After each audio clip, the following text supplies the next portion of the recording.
Mr. Pederson was born in Lebanon, Pennsylvania on March 20, 1974.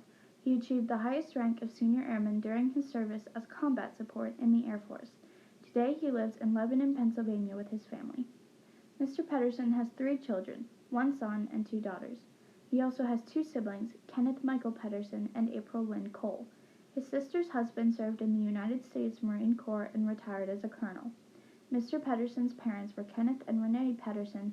Before Mr. Pederson enlisted into the Air Force, he worked for Birchwood Auto Sales, Hershey Park, and at a sports complex in Rehoboth Beach, Delaware. He attended the Harrisburg Area Community College, Penn State York, and Penn State Harrisburg. When he chose to enlist, he decided to enlist into the United States Air Force because he wanted to learn a trade while simultaneously earning money for college.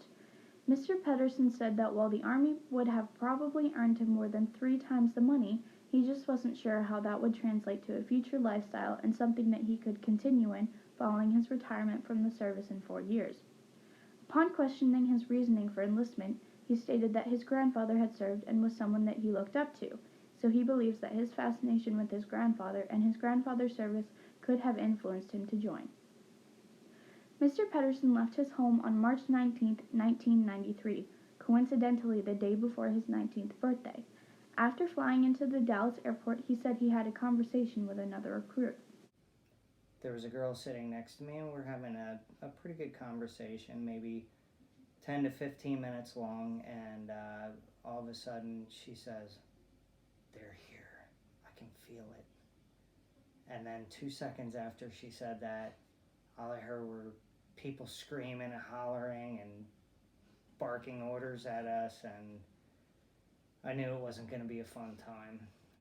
Following that experience, the new recruits were loaded onto a bus and transported to a training camp. Mr. Pederson claims that as they lined up, they were expected to stand at attention and repeat a saying. However, the drill sergeant was screaming so inaudibly that Mr. Pederson didn't know how to respond. Upon becoming accustomed to the routine of basic training, Mr. Pederson found it very easy to bond with people and form friendships because they were all in the same boat. Once he started training, he qualified with the M16 rifle and had quite an experience. While I was in basic training, whenever I had a gun in my hand, it jammed.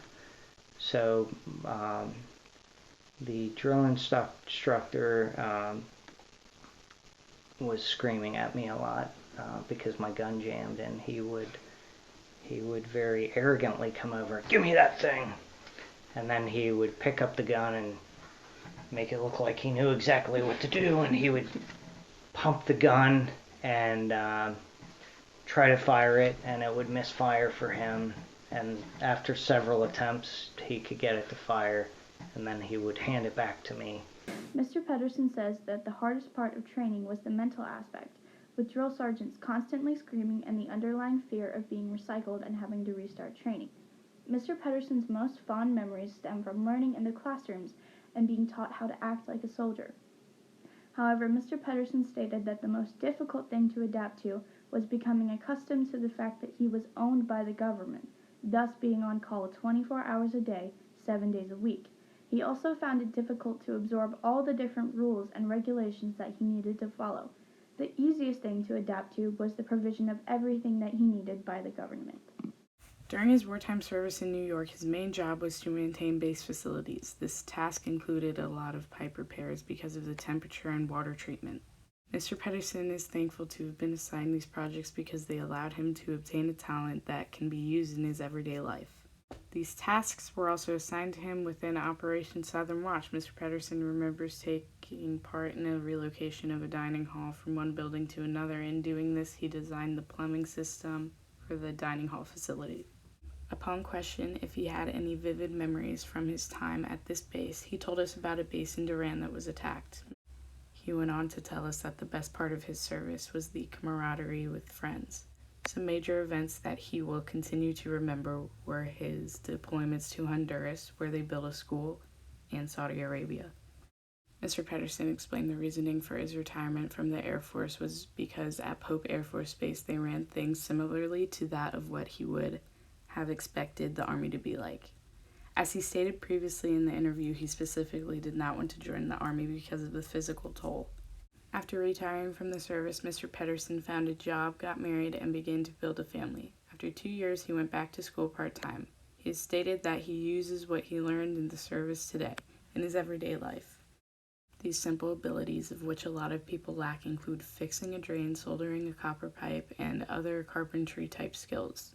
The service added discipline and structure to his life, as well as seeing the different places change the way he viewed different cultures. His military experience gave him a different perspective of war and the fact that the public doesn't always get the full picture of what's really going on.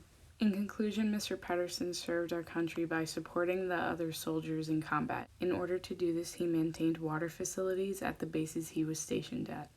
While many of the soldiers fighting on the front are often recognized, those veterans would not be able to complete their tasks as completely and efficiently without the combat support groups.